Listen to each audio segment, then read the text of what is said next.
香港每日樓市點評：2026年2月6日，距離農曆新年僅約10天，發展商積極為馬年紅盤作部署，與馬同跑爭奪紅盤地位。會德豐地產與港鐵合作發展的港島南岸黃竹坑項目 Deepwater South 第6 B 期 Grand Blanc，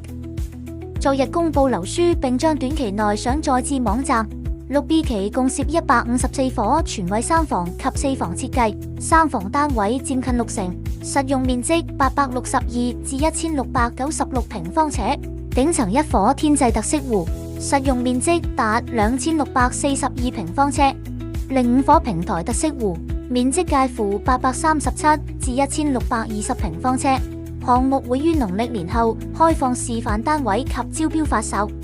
同時間，永泰發展的上水粉錦公路住宅雲向 Cloudview， 昨日介紹頂層特色單位數據，有機會先招標出售全盤4伙特色戶，並考慮優先售予大手買家。項目亦於農曆新年後開放示位，物業4伙特色戶實用面積由688平方尺至868平方尺，外連平台面積由324平方尺至692平方尺。有關香港地產最新訊息，可瀏覽世紀21香港C21HK。